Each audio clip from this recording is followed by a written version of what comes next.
एक बाप अपने बेटे को सच्चाई से बड़ी जागीर नहीं दे सकता। सच ही हकीकत है और सच ही अमर है। मैं जिसको जिंदगी भर ढूंढता रहा, वो पत्थरों में नहीं कहीं और छुपा है। तुम भी आखिरी सांस तक सच बोलते रहना। शायद तुम्हारी सच्चाई से मुतासिर होकर किसी दिन वो तुम्हारे सामने बेनकाब हो जाए। इस नसीहत के बाद राजा समर सिंह के सिपाहियों ने जोगी अमरपाल को कत्ल कर दिया था। बाप को खून में नहाता देखकर अनंतपाल बहुत रोया था और फिर इसे तमाम दुनिया परस्तों से नफरत हो गई थी। आलमी शबाब में राजा रतन सिंह के इशारे पर चित्तौड़ की खूबसूरत औरतों ने अनंतपाल को गुमराह करने की भी कोशिश की थी, मगर वो फ्रेबे हुस्न के जाल से सलामती के साथ निकल गया था। इसके बाद कई मौके पर राजा रतन सिंह ने उसे आजमाने की कोशिश की थी, लेकिन अनंतपाल हर इम्तहान और आजमाइश में साबित कदम ठहरा था। अंजामकार राजा रतन सिंह ने इसी में आफियत समझी कि अनंतपाल को शहरी जिंदगी से दूर करके पहाड़ी मंदिरों में महसूर कर दे। सन्यासी अनंतपाल को तन्हाई की जिंदगी बसर करते करते एक जमाना बीत गया था। आज चित्तौड़ के सबसे बड़े शब्दबाज को अपने सामने देखकर उसे हैरत भी हुई थी और खुशी भी। अनंतपाल अपनी ही इस खुशी में इजाफे के लिए रामदेव से पूछ रहा था कि तेरा एक हाथ मफलूज क्यों हो गया है और चेहरे पर जले हुए जख्मों के निशानात कैसे हैं। रामदेव ने इंतहाई हालत जबर में अपनी नाकामियों का किस्सा सुनाया और सन्यासी के पांव छूने के लिए अपने हाथ बढ़ाते हुए बोला, आनंदपाल, अहले चित्तौड़ और राजा रतन सिंह के सामने मुझे बेआबरू होने से बचा ले। नहीं, इसकी आवश्यकता नहीं। आनंदपाल ने अपने पांव खींच लिए। तेरे रोग की एक ही दवा है कि तू अपने हाथ से इस राजदूत के पांव छू ले जो तेरे आश्रम में बेसुध पड़ा है। सन्यासी, रामदेव चीख उठा, मैं तेरे ज्ञान के पांव छू रहा हूं, किसी मलीच या अछूत के नहीं। अपनी ध्वनि नीचे कर रामदेव। सन्यासी आनंदपाल भी अपनी हकीकत की तरफ पलट आया। देने वाला जो कुछ दे, भिखारी को शीश झुकाकर स्वीकार कर लेना चाहिए। रामदेव फौरन संभल गया। उसकी आंखों में गदागिरी का वही रंग दोबारा लौट आया था। इस तरह तो ये भेद भी जान लेगा कि राजदूत कौन है, आनंदपाल ने बेजार लहजे में कहा और मुंह फेर लिया। बस अब जा, मेरी आंखों से ओझल हो जा। रामदेव उठ खड़ा हुआ। मैं जा रहा हूं आनंदपाल, तेरा बहुत बहुत धन्यवाद। मैं फिर आऊंगा। नहीं, कभी नहीं। आनंदपाल ने मुड़कर रामदेव की तरफ देखा। अब की आएगा तो मैं कबाड़ भी नहीं खोलूंगा। तेरी कृपा होगी सन्यासी, बस एक और उलझन दूर कर दे। रामदेव ने किसी हरीस भिखारी की तरह अनंतपाल के सामने अपना कशकोल फिर बढ़ा दिया था। अनंतपाल खामोश था, मगर इसका अंदाज बता रहा था कि वो रामदेव की बात सुनने के लिए आमादा है। मेरे सारे मंत्र प्रभावित क्यों हो रहे हैं? रामदेव आनंदपाल से पूछ रहा था। शुद्ध में ना होते हुए भी राजदूत की सुरक्षा कौन कर रहा था? मेरे ये मंत्र तो वो थे जिनका संसार में कोई तोड़ नहीं। फिर वो कौन था जिसने सब कुछ काट कर रख दिया? रामदेव का सवाल सुनते ही अनंतपाल गहरी सोच में डूब गया और उसने आंखें बंद कर ली। सन्यासी अपने ध्यान में था। उसके चेहरे पर मसलसल कई रंग उभर उभर कर डूब रहे थे। फिर कुछ देर के बाद उसने आंखें खोली और अपने सर को नफी में जुम्बश देते हुए कहा, मेरी पहुंच राजदूत के चेहरे तक है। जब इसके दिल की तरफ देखता हूं तो आंखों के सामने अंधेरे की एक दीवार खिंच जाती है। फिर मुझे कुछ नजर नहीं आता, कुछ भी नहीं, मैं अंधा हो जाता हूँ। सन्यासी एक अजीब सी आलम में बोल रहा था। दिल्ली से आने वाले राजदूत का दिल एक बंद कोठरी है। मैं इसे खोलने की शक्ति नहीं रखता। शायद भानुमति खोल सके। अब माई का ज्ञान ही हमारी माया है, शायद ऐसा हो जाए। मगर नहीं, ऐसा नहीं हो सकता। बस तू यहां से चला जा। सन्यासी आनंदपाल पर वहशत सी तारी थी। रामदेव ने घबराकर आनंदपाल की तरफ देखा। वो चटाई पर उंगली से आड़े तिरछे निशान बना रहा था। माई भानुमति। रामदेव ने इस नाम को दिल ही दिल में दोहराया और दरवाजा खोलकर तेज कदमों से बाहर निकल गया। आश्रम पहुंचकर रामदेव ने अपना हाथ अली अमर आफरीदी के तलवों से मस किया और इसका मफलूज हाथ पहले की तरह हरकत करने लगा। रामदेव बहुत खुश था, मगर साथ ही साथ शाही सफीर और सन्यासी आनंदपाल को गालियां भी दे रहा था। मेरी ये शिकस्त आर्जी है। मैं अनकरीब तुम दोनों से भयानक इंतकाम लूंगा। फिर इसके बाद रामदेव ने सुबह से जरा पहले आफरीदी को इसके कमरे में पहुंचा दिया। दूसरे दिन राजा रतन सिंह ने रामदेव से पूछा, महाराज, क्या आपने दिल्ली के राजदूत पर काबू पा लिया? राजा रतन सिंह बड़े हसरत अमेज लहजे में पूछ रहा था। सुल्तान का वो गुप्त संदेश क्या है? हमारे विचार में तो आपने अब तक राजदूत का धर्म भी बदल डाला होगा। नहीं राजपूत सम्राट, मैं ऐसा नहीं कर सका। रामदेव के लहजे से नदामत का इजहार हो रहा था। राजदूत एक बड़ा जादूगर है जिस पर काबू पाना इतना सहल नहीं है। राजा रतन सिंह सर से पांव तक एक सवाल बनकर रह गया था। राजदूत या इसके सुल्तान से हमें इतना खतरा नहीं जितना घर के भेदियों से है। रामदेव की अय्यारियों का कारोबार शुरू हो गया था। महाराज, आप कहना क्या चाहते हैं? रतन सिंह इस इंकशाफ पर वहशत ज़दा सा नजर आने लगा था। ये घर के भेदी आपकी लंका को ढा देना चाहते हैं। वो कौन पापी है महाराज? शिद्दत गजब में राजा रतन सिंह अपनी नशिस्त से उठ खड़ा हुआ था। मैंने ग्रहण की इस रात को बेकार नहीं गवाया सम्राट। मैंने आपके लिए, चित्तौड़ के लिए, महान राजपूतों के लिए अपने चेहरे का बलिदान दिया है। ये कहकर रामदेव ने अपने चेहरे पर लिपटी हुई स्याह चादर हटा दी। राजा रतन सिंह और महामंत्री रामदेव का झुलसा हुआ चेहरा देखकर हैरत ज़दा रह गए। ये क्या हुआ महाराज? रतन सिंह और विक्रम सिंह बेयक वक्त बोले। आपकी आन पर मैंने अपने प्राणों की बलि चढ़ा दी थी। भोर होते ही आपको आश्रम में मेरा मुर्दा जिस्म नजर आता। वो तो देवताओं की कृपा थी कि केवल मेरे मुख पर ही आपत्ति टूट पड़ी, वरना पूरा शरीर जलकर राख हो चुका होता। मैं राजदूत के दिल पर अपना मंत्र आजमा रहा था कि आंखों के सामने अचानक कुंभ श्याम का मंदिर उभर आया और फिर मंदिर के एक कमरे में आनंदपाल का चेहरा दिखाई देने लगा। ये बड़ी अनोखी बात थी। आज तक ऐसा नहीं हुआ था। मैंने राजदूत को छोड़ दिया और इस दुष्ट के बारे में सोचने लगा जो सम्राट के सारे परिवार को नष्ट भ्रष्ट कर देना चाहता है। मैं पलट पड़ा और आधी रात को अनंतपाल के पास पहुंचा। उसने अपनी शक्ति के बल पर मेरा चेहरा जला दिया। फिर एक बड़ी लड़ाई के बाद मैंने उसे चित्त कर दिया। बेसुध होकर वो चीखने लगा। सुल्तान अलाउद्दीन खिलजी चित्तौड़ की बुनियादें उखाड़ फेंकेगा, रानी पद्मिनी का बड़ा अपमान होगा और राजा रतन सिंह को बंदी बना लिया जाएगा। इतना कहकर रामदेव खामोश हो गया और राजा रतन सिंह के चेहरे पर अपने झूठ का रद्देअमल तलाश करने लगा। बहुत हो चुका। राजा रतन सिंह जज्बात से मगलूब होकर चीखने लगा। हमसे बड़ी भूल हो गई कि इस पापी के प्राण नहीं छीने। पिताजी ठीक ही कहते थे कि शत्रु को घात लगाने का दूसरा अवसर नहीं देना चाहिए। फिर भी वो भाग कर कहाँ जाएगा?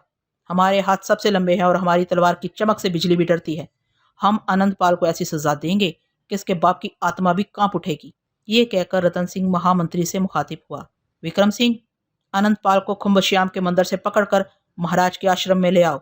आज रात हम इसकी मौत का जश्न मनाएंगे। राजा रतन सिंह का हुक्म सुनते ही महामंत्री इस मखसूस कमरे से बाहर निकला और अपने घर की तरफ रवाना हो गया। विक्रम सिंह का मकान राजमहल के दरमियानी हिस्से में वाक़ था। मुख्तसर सा फासला तय करते हुए भी विक्रम सिंह के जहन में एक हशर सा बरपा था और सीने में एक आग सी लगी हुई थी। वो ज़ाती तौर पर सन्यासी अनंतपाल का बहुत एहतराम करता था और आज वही मोहतरम शख्सियत राजा रतन सिंह के कहरो गजब का निशाना बनकर दुनिया से रुखसत हो जाने वाली थी। विक्रम सिंह किसी मुलाजमा या खादमा से कुछ कहे बगैर सीधा अपने कमरे में दाखिल हुआ और बिस्तर पर दराज हो गया।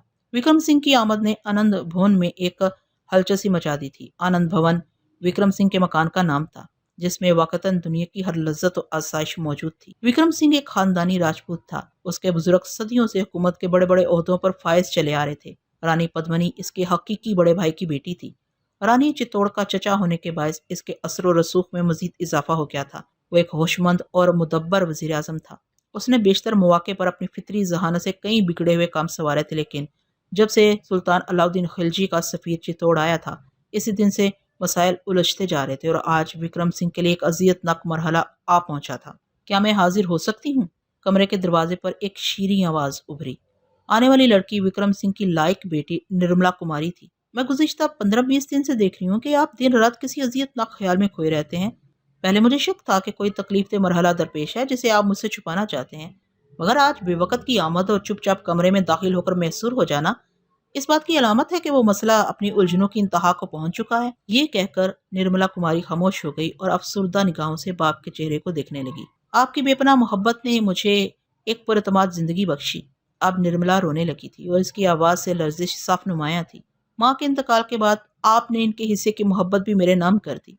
हर कदम पर अपने साथ साथ रखा, हर सियासी मसले पर गुफ्तगू करके मुझे हौसला दिया कि मैं हर दारे जिंदगी के मिजाज और मौसम से आशना हो जाऊं। फिर आज आप सोचो का ये अजाब तनहा क्यों बर्दाश्त कर रहे हैं? क्या अब मैं इस काबिल नहीं रही या वो मसला मेरे जहन की सतह से बुलंदतर है? निर्मला कुमारी ने बड़े दुख भरे लहजे में अपने बाप से सवाल किया। नहीं मेरी बेटी, ऐसा नहीं है। विक्रम सिंह निर्मला कुमारी के दिल पिघला देने वाली गुफ्तगू सुनकर सख्त इज़्तिराब का शिकार नजर आने लगा। मैंने तुम्हें चित्तौड़ की सियासत से हर कदम पर बखबर रखा है, मगर इंसान की जिंदगी में कुछ ऐसे लम्हात आ जाते हैं कि वो बाज़ अमूर को अपने आप से भी छुपाने लगता है। महामंत्री की आंखों में उलझन और परेशानी का गहरा रंग नुमाया था। मैंने कई बार चाहा कि तुम्हें इनकलाब की इन गर्म हवाओं के बारे में भी तफसील से सब कुछ बता दूं जो अनकरीब चित्तौड़ का रुख करने वाली हैं, मगर मैं यही सोचकर खामोश रहा कि कहीं इन हवाओं का जिक्र तुम्हारी आंखों से नींदें न छीन ले और जवानी की वो तमन्नाएं जिनके सीने पर एक जख्म पहले ही लग चुका है, कहीं मजीद जख्मों से लाला रंग ना हो जाए। विक्रम सिंह ने बातों ही बातों में अपनी बीवी संध्या कुमारी की मौत का जिक्र कर दिया था। इस वक्त निर्मला कुमारी की उम्र 5-6 साल थी। संध्या के इंतकाल के बाद विक्रम सिंह ने दूसरी शादी नहीं की थी और अपनी इकलौती लड़की निर्मला को मुसलसल 20 साल तक एक बेटे की तरह तरबियत दी थी। चित्तौड़ के विद्वानों से बेहतरीन तालीम दिलवाई थी और खुद अपनी निगरानी में तमाम फनूने जंग सिखाए थे। इसके अलावा विक्रम सिंह फुर्सत के औकात में निर्मला कुमारी से सियासत के मौजू पर भी तफसीली गुफ्तगू करता था।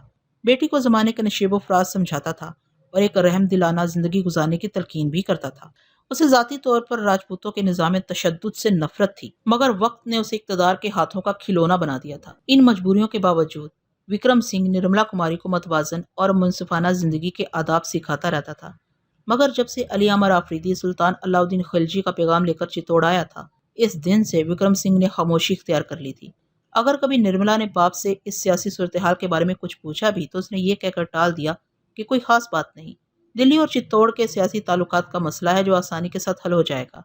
मगर रामदेव की मुदाखलत ने मामलात को इस कदर बिगाड़ कर रख दिया कि हर गुजरने वाला लम्हा नई सूरत इख्तियार करने लगा और हर सूरत इतनी खौफनाक होती चली गई कि निर्मला से इसका जिक्र करना किसी भी तरह मुनासिब नहीं था।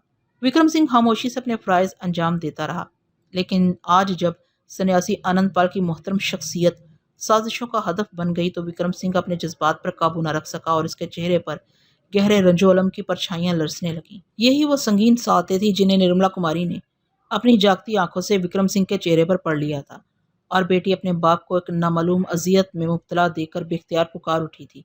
क्या मैं आपकी बेटी नहीं जो मुझसे इस तरह राजदारी बरती जा रही है? विक्रम सिंह निर्मला के लहजे की शिद्दत को महसूस किए बगैर नहीं रह सका और फिर इसने अपनी बेटी को अली अमर आफरीदी की आमद से लेकर राजा रतन सिंह के मौजूदा फैसले तक तमाम वाकयात सुना डाले। आप अलाउद्दीन खिलजी के सफीर को रानी पद्मिनी के सामने पेश क्यों नहीं कर देते? बेटी, तुम इस नाजुक मामले को नहीं समझती। विक्रम सिंह ने निर्मला कुमारी को टालने की कोशिश की। ये तो बड़ी नादानी है कि हम मफरूजात में उलझकर वक्त बर्बाद करते रहें। निर्मला कुमारी अपनी कम उम्री के बावजूद नहायत मुदब्बराना अंदाज में बोल रही थी। अगर कोई शख्स हमारी मौत की खबर लाता है तो हमें पूरे हौसले के साथ इस खबर को सुनना चाहिए। इस तरह फायदा ये होगा कि हम तमाम तर कुव्वतों और तदबीरों के साथ अपनी जिंदगी का तहफ़्फ़ुज़ कर सकेंगे। अगर फिर भी मौत हम पर गालिब आ जाए तो ये कोई अजीब बात नहीं होगी। दुनिया में रोजाना हजारों और लाखों इंसान मरते रहते हैं। निर्मला कुमारी ने एक मजबूत दलील के साथ अपने बाप को कायल करने की कोशिश की थी। आफरीदी का मसला हल हो सकता है, मगर मैं इस शख्स की जान किस तरह बचाऊं जिसकी जिंदगी की सांसों का शुमार खत्म होने वाला है? विक्रम सिंह ने गुफ्तगू का रुख दूसरी तरफ मोड़ दिया था। अगर अनंतपाल को कत्ल कर दिया गया तो ये लोग भी जीते जी मर जाएंगे जो इंसानी किरदार की इस्लाह के लिए मुखालफ हवाओं से जंग कर रहे हैं। ये गिनती के दो चार चिराग हैं जो आंधियों के रुख पर होते हुए भी अपनी थरथराती लो को इस उम्मीद पर बचाने की कोशिश करें कि शायद हवाओं का तूफान थम जाए और अंधेरों के मुसाफिर रोशनी की इस लकीर के सहारे अपना रास्ता तलाश कर लें। सन्यासी अनंतपाल चिराग नहीं, रोशनी की एक कंदील है। अगर कंदील ही बुझा दी गई तो ये टिमटिमाते दिए जुल्मतों से किस तरह नबरत आजमा होंगे। आप इस कंदील को बचाने की भरपूर कोशिश कीजिए, निर्मला ने बेझिझक होकर बाप से कहा। अगर कोई हलाकत खैज झोंका कंदील की तरफ बढ़े तो आप अपनी पुस्त इसकी जानब कर दीजिए, ये आपका फर्ज है। सन्यासी के ज्ञान ने उसे कत्ल की मंजिल तक पहुंचा दिया है। विक्रम सिंह शदीद बेचैनी के आलम में बिस्तर से उठकर खड़ा हो गया और फिर पुस्त पर अपने दोनों हाथ बांधकर कमरे में टहलने लगा। झूठों की बस्ती में सच्चे ज्ञान का यही अंजाम होता है। राजपूत सम्राट तो एक होशमंद फरमारवा है, इन्हें सन्यासी की सच्ची बातों को बर्दाश्त करना चाहिए। सन्यासी अनंतपाल कहते हैं कि चित्तौड़ तबाह बर्बाद हो जाएगा। विक्रम सिंह ने इस तरह जवाब दिया जैसे वो सरगोशियां कर रहा हो। सन्यासी ने यह भी कहा है कि राजा रतन सिंह और रानी पद्मिनी की बड़ी रुसवाई होगी। अब तुम ही बताओ, ये बातें सुनने का हौसला किसमें है? मेरे नज़दीक तो सन्यासी काबिल एहतराम है कि वो वक़्त से पहले सैलाब की खबर दे रहे हैं। निर्मला कुमारी की बातों में वही सादगी और वही मासूमियत थी। लोग सैलाब की खबर सुनने के लिए तैयार नहीं, वो हुक्मरान हो या अवाम। हर शख्स चाहता है कि नदियां बहती रहें, गुनगुनाती रहें। किसी में इतनी हिम्मत नहीं कि पानी के तरन्नम रेज धारों को मौजे बला की शक्ल में देख सके। महामंत्री बार बार अपने हाथों को रगड़ रहा था। कोई भी सन्यासी का एहसान मानने के लिए तैयार नहीं। सब के सब इसे अहमक कहते हैं, गुनाहगार समझते हैं। अनंतपाल जैसे पागल को इस होशियार दुनिया से जाना ही होगा। विक्रम सिंह को मुस्तरब देखकर निर्मला कुमारी घबरा गई। अगर आप राजा रतन सिंह से सन्यासी के लिए रहम तलब नहीं कर सकते तो मैं रानी पद्मिनी से बात कर सकती हूँ, आखिर वो मेरी बहन है। नहीं निर्मला, विक्रम सिंह ने तेज आवाज में कहा। पूछा इक्तदार में दाखिल होने वाले का किसी से कोई रिश्ता बाकी नहीं रहता। पद्मिनी को अपने नाजो अंदाज और गुरूर शाहाना की नुमाइश ही से फुर्सत नहीं। वो सन्यासी के इसरार को क्या समझेगी? वो तो खुद चाहती है कि सिर्फ इसके इशारों पर नाचने वाले जिंदा रहें। अनंतपाल इसकी चुंबशे चशम पर रक्स नहीं कर सकता। इसलिए इसे कत्ल होना ही पड़ेगा। ये कहकर विक्रम सिंह कमरे से बाहर आया और फिर तवील राहदरियां तय करता हुआ अपने मकान से निकलकर राज दरबार के इस हिस्से में चला गया जो महामंत्री के लिए मखसूस था। कुछ देर बाद विक्रम सिंह ने अपने दस्ता खास के 4 सिपाहियों को तलब किया और इन्हें मुखातिब करते हुए कहा, तुम लोग खुमश्याम के मंदिर जाकर सन्यासी आनंदपाल को एहतराम के साथ ले आओ। इनके पैरों में बीड़ियां न डालना कि वो कोई मफरूर मुजरिम नहीं, और इन्हें इज़ा भी न पहुंचाना कि वो कोई कातिल या गद्दार नहीं। जब रियासत से चित्तौड़ के सिपाहियों ने खुमश्याम के मंदिर पहुंचकर सन्यासी आनंदपाल के दरवाजे पर दस्तक दी तो फौरी तौर पर कोई जवाब नहीं आया। सिपाहियों ने चाहा कि वो सन्यासी के कमरे का दरवाजा तोड़कर अंदर दाखिल हो जाएं, मगर फिर इन्हें महामंत्री की हदायत याद आ गई। दोबारा दस्तक दी गई, अंदर सकूत तारी रहा। तीसरी दस्तक पर सन्यासी की झुंझुलाई हुई आवाज उभरी, तुम लोग कौन हो जो मुझे मरने भी नहीं देते? वापस जाओ, मैं किसी से नहीं मिल सकता। हम राजपूत सम्राट रतन सिंह के सिपाही हैं और आपको राजमहल ले जाने के लिए आए हैं। एक सिपाही ने अपने आने का मकसद बयान किया। मैं किसी सम्राट को नहीं जानता। आनंदपाल की आवाज में झुंझुलाहट के साथ गुस्सा भी शामिल हो गया था। रतन सिंह से कह दो कि मैं उसका मुलाजिम नहीं हूँ। सिपाही कुछ देर के लिए जहनी कश्मकश का शिकार हो गए। एक तरफ इन्हें अपनी नाजुक तरीन जिम्मेदारी का एहसास था तो दूसरी तरफ महामंत्री विक्रम सिंह के हदायतनामे का। मिलाकर दूसरे सिपाही को साफ साफ कह देना पड़ा, सन्यासी खामोशी के साथ बाहर निकल आओ। राजा रतन सिंह की तरफ से तुम्हारी गिरफ्तारी का हुक्म दिया गया है। तुम्हें इसी वक्त दरबार में हाजिर होना है। अगर तुमने पसोपेश से काम लिया तो हम दरवाजा तोड़ देंगे। ठहरो, तुम्हें इसकी जरूरत नहीं पड़ेगी। यकायक आनंदपाल की आवाज पुरसुकून महसूस होने लगी थी। तुमने पहले क्यों नहीं कहा कि मेरी मौत का पैगाम लेकर आए हो? चंद लम्हे इंतजार करो, मैं अभी आ रहा हूँ। ये कहकर सन्यासी आनंदपाल ने गोशे में पड़ा हुआ कपड़े का वह जोड़ा उठाया जिसे उसने अपने हाथ से कल ही धोया था। फिर वह दरवाजा खोलकर इत्मीनान से बाहर आया और सिपाहियों को मुखातिब करके बोला, वो सामने ताल है, मैं अभी स्नान करके वापस आता हूँ। सिपाही तालाब के किनारे पहुंचकर ठहर गए। सन्यासी इत्मीनान से नहा रहा था। इसके बाद वो पानी से बाहर निकला, कपड़े तब्दील किए और मगरब की जानब झुकते हुए सूरज को देखकर कहने लगा, तू भी मजबूर है और मैं भी बेदस्तो पा हूं तो कितना ही चमके, मगर इस नगरी के बासी अंधे हैं, इन्हें कुछ नजर नहीं आएगा। इनका मुकद्दर ही अंधेरा है। मैं कितना ही चीहूं लेकिन इस बस्ती के रहने वाले बहरे हैं, इन्हें कुछ सुनाई नहीं देगा। इनके कानों पर सदा से झूठ का पैर है। मैं अपने सफर पर जा रहा हूँ, तू भी अपनी मंजिल की तरफ चला जा। सिपाहियों को ऐसा लगा जैसे सन्यासी सूरज से बातें कर रहा हो, मगर एक सच्चे इंसान के इशारों का रमज कौन समझता। दुनियादार तो उसे पागल ही समझ रहे थे। फिर वो पागल शख्स राजा रतन सिंह के सिपाहियों को देखकर हंसा और चुपचाप इस रथ पर बैठ गया जो मंदिर के दरवाजे पर खड़ा था। सिपाहियों ने सन्यासी को रामदेव के आश्रम में पहुंचाकर महामंत्री को इतला दी। विक्रम सिंह ने बड़े हौसले के साथ ये जांकदाज खबर सुनी और सिपाहियों को हाथ के इशारे से चले जाने के लिए कहा। चित्तौड़ के जानिसार सिपाही ये मंजर न देख सके कि चट्टानों जैसे हिसाब रखने वाला विक्रम सिंह चुपचाप रो रहा है। फिर जब विक्रम सिंह अपने कमरे में आया तो निर्मला कुमारी इसकी मुंतजर थी। निर्मला बाप की आंखों में आंसू देखकर बेकरार हो गई। पिताजी, आप रो तो सकते हैं मगर फरियाद नहीं कर सकता। विक्रम सिंह ने निर्मला की अधूरी बात को मुकम्मल करते हुए कहा, हाँ बेटी, मैं सन्यासी के साथ होने वाली बदसलूकी पर चीखना चाहता हूँ। तो फिर चीखिए, निर्मला ने बड़े जज्बाती लहजे में कहा। इतनी जोर से चीखिए कि आपकी आवाज राजपूत सम्राट रतन सिंह तक पहुंच जाए। यही आपके चीखने का वक्त है। अगर इस वक्त महापुरुष को कुछ हो गया तो फिर सारे चित्तौड़ की चीखें भी ला हासिल होंगी। राजा रतन सिंह को अपनी खिदमात याद दिलाइए और इन्हीं खिदमात के सिले में सन्यासी आनंदपाल की जिंदगी मांग लीजिए। यह आपकी जिंदगी का सबसे बड़ा कारनामा होगा। ताजो तख्त, ओहदा व मनसब बहुत आर्जी चीज़ें हैं। सन्यासी का ज्ञान इन सबसे ज़्यादा अहमियत रखता है।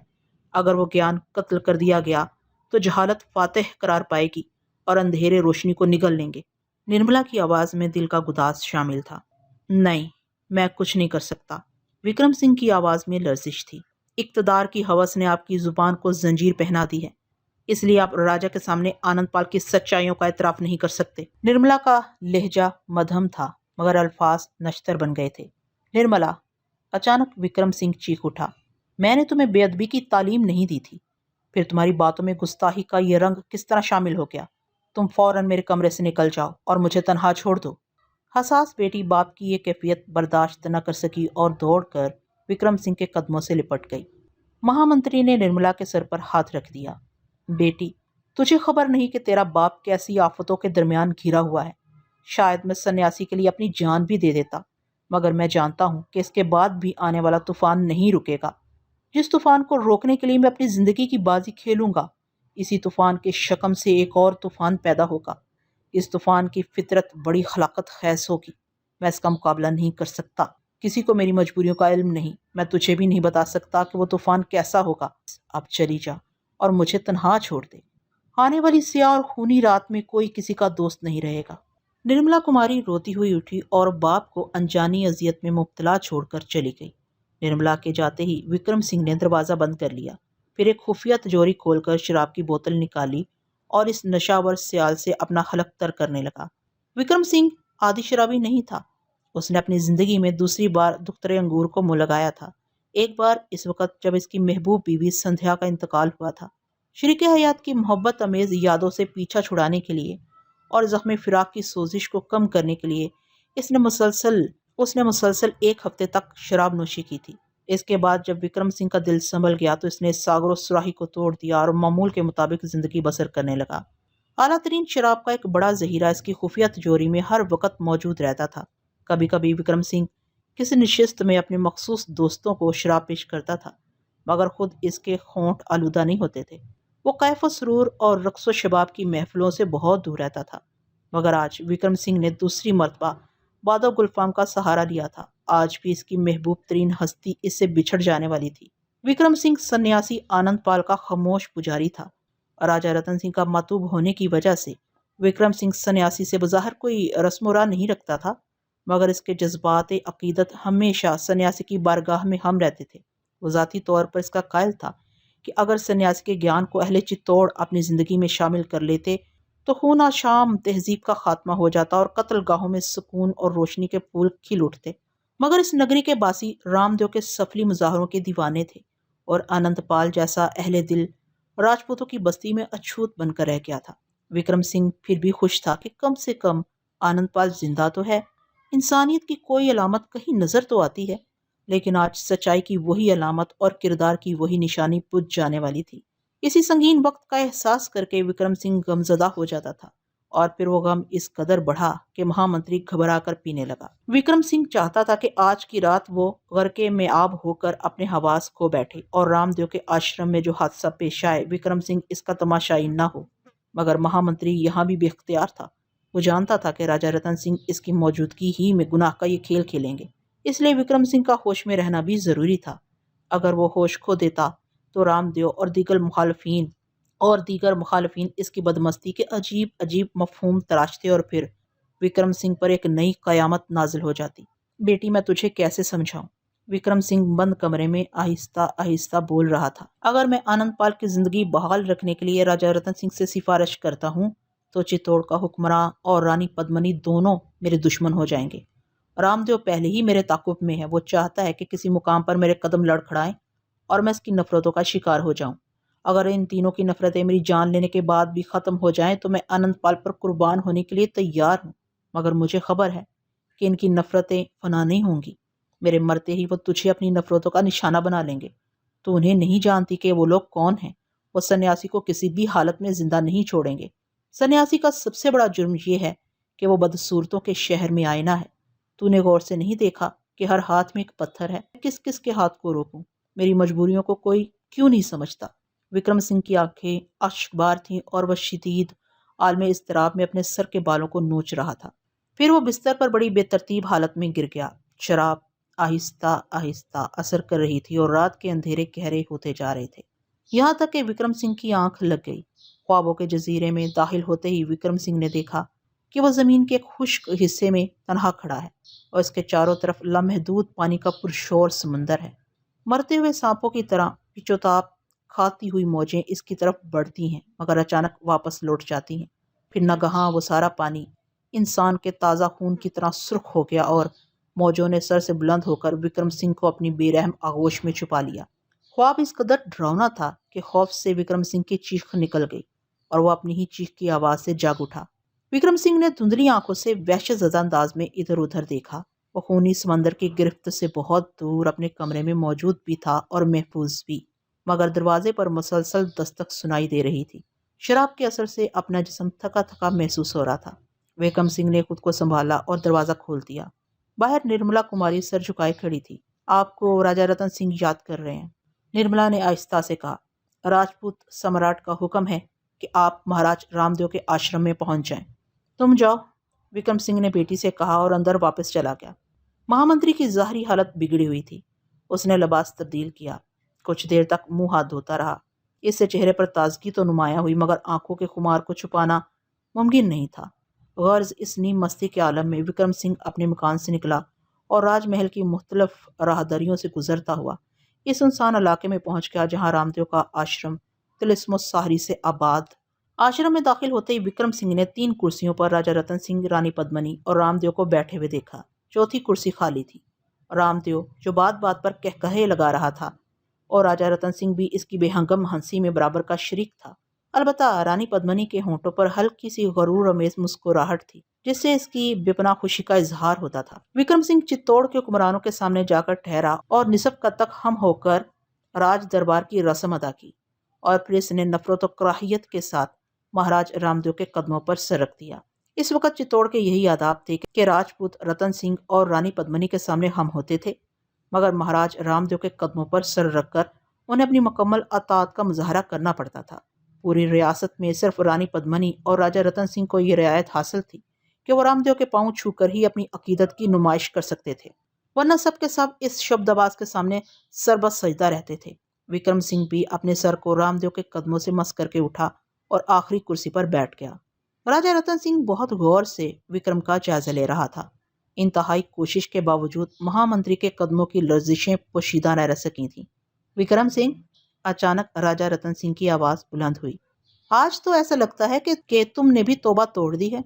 अपनी हुक्मरान की बात सुनकर विक्रम सिंह फौरन खड़ा हो गया, सरशारी की कैफियत पर काबू पाया और रुक रुक कर कहने लगा, आज के दिन मैं शराब कैसे नहीं पीता। आज तो मेरे सम्राट की जिंदगी का सबसे बड़ा जश्न है। नुसरत कामरानी के ऐसे अजीम शान जश्न में बेखुद ना होना भी तो गुनाह है। यही सोचकर मैं भी आपकी खुशी में शरीक हो गया। विक्रम सिंह की जुबान आलमे जबर में झूठ बोल रही थी, मगर अंदर ही अंदर इसके दिल पर नफरत और मलामत की संगबारी हो रही थी। बैठ जाओ विक्रम सिंह, राजा रतन सिंह ने इंतहाई मुसरत अमेज लहजे में कहा। हम तुम्हारी वफादारियों पर नाज करते हैं। तुम अपने सम्राट के हकीकी मिजाज शनास हो। अगर आज की रात तुम लड़खड़ाते हुए आश्रम में दाखिल नहीं होते तो हम समझते कि तुम्हें हमारे फैसले से कहीं ना कहीं कोई इख्तलाफ जरूर है, मगर तुमने अपनी सादतमंदी और फरमाबरदारी को अपने अमल से साबित कर दिया है। इतने में रामदेव के शैतान चेले सन्यासी आनंद पाल को लेकर आए। वह अजीब शान बेनियाजी के साथ कदम उठा रहा था, जैसे इसके सामने चित्तौड़ का सम्राट नहीं कोई गुलाम बैठा हो। आनंद पाल, तेरा बाप भी गद्दार वतन था और तू भी। राजा रतन सिंह जोशे गजब में खड़ा हो गया। आज हमें यह हकीकत मालूम हुई कि हमारे पूज्य पिताजी सम्राट समर सिंह ने तेरे बदकार बाप जोगी अमरपाल को क्यों कत्ल करा दिया था। काश हम भी तुझे पहले ही कत्ल कर चुके होते तो ये दिन देखना ना पड़ते। क्यों पछताता है राजपूत सम्राट? सन्यासी आनंद पाल के लहजे में ब्ला का ठहराव था। मैं गुजरा हुआ वक्त तो नहीं हूं कि वापस लौट कर ना सकूं। सामने खड़ा हूं, अपनी एक एक मनोकामना पूरी कर ले। मुझे तो खुद भी अफसोस है कि तेरे हद में इतने दिन जिंदा क्यों रहा। सन्यासी की इस गर्म गुफ्तारी ने राजा रतन सिंह के दिलो दिमाग जला डाले। वो किसी वहशी की मानत चीखने लगा। सिपाहियों, इस पापी की वो जुबान काट डालो जो हमारे तख्तो ताज और चित्तौड़ की तबाही के मन घड़ंत अफसाने सुनाती है, जो राजपूतों की आन रानी पद्मनी की जिल्लत और रसवाई की बेसरोपा कहानियां बयान करती है। इसे इबरतनाक सजा दो। सम्राट, मेरी जुबान तो कट जाएगी, मगर तुझे वो राज कौन बताएगा जो दिल्ली से आए हुए राजदूत के सीने में छुपा हुआ है। आनंद पाल एक एक लफ्ज पर जोर देते हुए बोल रहा था। वो राज जिसे जानने की कोशिश में महाराज रामदेव भी नाकाम हो गए। सन्यासी, क्या तू इस राज को जानता है? राजा रतन सिंह, जो चंद लम्हे पहले कहरो गजब का मुजस्समा नजर आ रहा था, अचानक हैरत और इस्तेजाब के पैकर में ढल गया था। इस धरती पर मेरे सिवा इस राज को और कौन जान सकता है? ये कहते कहते सन्यासी के चेहरे पर इसके इल्म का जलाल रोशन हो गया था।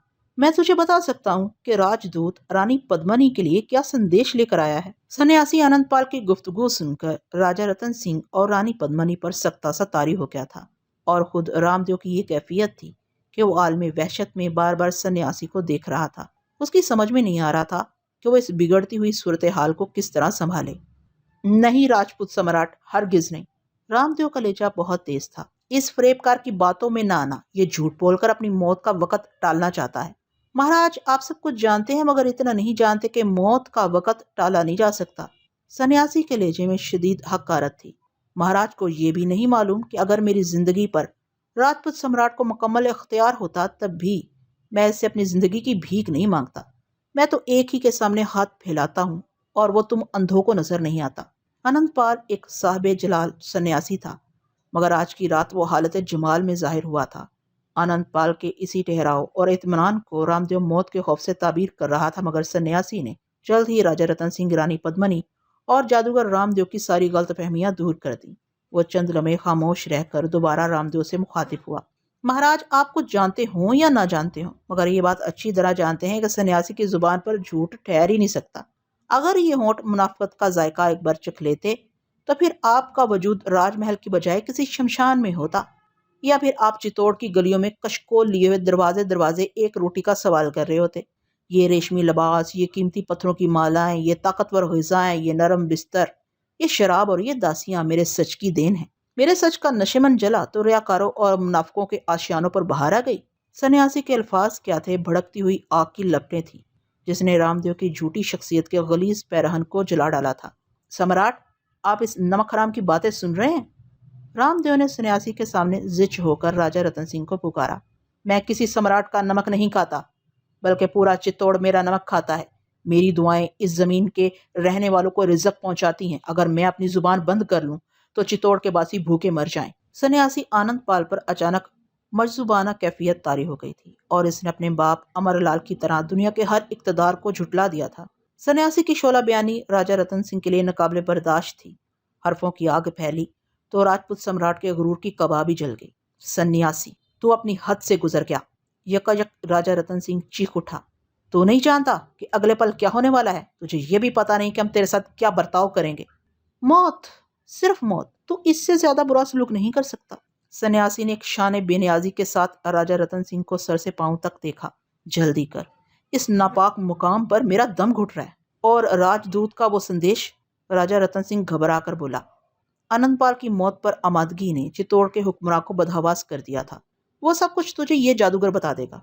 सन्यासी आनंदपाल ने रामदेव की तरफ इशारा करते हुए हकारत से कहा। नहीं सन्यासी, वो राज तेरी ही जुबान से आश्कार होगा। तूने मुझसे वादा किया है और तू हर हाल में अपने अल्फाज का पाबंद है। राजा रतन सिंह ने मजबूर होकर अपने गुस्से पर काबू पा लिया था और अब इसके लहजे में खुशामद शामिल हो गई थी। रतन सिंह, मैं तुझे खूब जानता हूँ। तू मुझे मेरे सच की कसम दे रहा, और जब मेरी जुबान से सच जाहिर हो जाएगा तो फिर तेरे अय्यार फितरत अपने मरकज की तरफ लौट जाएगी तो मुझे कत्ल करा देगा। मैं जानता हूँ कि मेरे सच बोलने की ये आखिरी रात है। इस अंधेरे के बाद मेरे लबों पर कोई रोशन हरफ तुलू नहीं होगा। बेजुबानी ही बेजुबानी होगी। इस जात की कसम जो पत्थरों में पोशीदा नहीं है, मुझसे मेरी ताकत गुफ्तार छीन ली जाएगी। मेरे इशारों पर संगबारी और मेरे अल्फाज कत्ल कर दिए जाएंगे। तू यही चाहता है और यही होगा। सन्यासी के ज्ञान की आंख ने राजा रतन सिंह के कल्बे स्या का पर्दा चाक कर डाला था। अगर तू अलाउद्दीन खिलजी के खुफिया पैगाम को जाहिर कर दे तो कोई अजब नहीं कि मैं तुझ पर मेहरबान हो जाऊं। रतन सिंह ने नई चाल चली। मैं तेरी मेहरबानियों को अपनी ठोकरों पर रखता हूँ। अचानक अनंतपाल की गर्दन में कजीर नुमाया हो गई थी और नरम लेजे ने चट्टान का रंग इख्तियार कर डाला था। भरे आश्रम में अपने शोहर की यह तजलील देखकर रानी पद्मनी भी खामोश न रह सकी। चित्तौड़ की तारीख गवाह है कि हमारे रहमो करम की तहकीर करने वालों की सांसें ज्यादा नहीं होती। क्या तूने अपने बाप के आखिरी लम्हात को फरामोश कर दिया?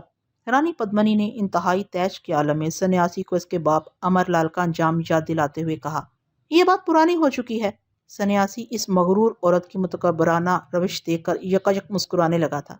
बाप पर जो गुजरना थी सो गुजर गई। अब तो तेरी ममलिकत के गुलामों को इससे दिलचस्पी है कि बेटे का क्या हशर होता है। मैं तेरे बाजारे सितम में अपनी सांसें फरोहत करने आया हूँ। अगर खरीद सकती है तो खरीद ले, और मेरे बारे में ज्यादा ना सोच कि मैं तो हमेशा जान अपनी कूचाए कातिल में रखता हूँ। रानी पद्मनी आनंदपाल की इस गर्मी गुफ्तार की मुतहम्मल नहीं हो सकती थी। उसने चीख कर सिपाहियों को हुक्म दिया, सन्यासी के पापी शरीर को टुकड़ों में बांट दो। पद्मनी के कहरनाक हुक्म पर सिपाहियों में हलचल तो हुई, मगर वह सन्यासी आनंदपाल के लगर जिस्म पर मश्क सितम न कर सके।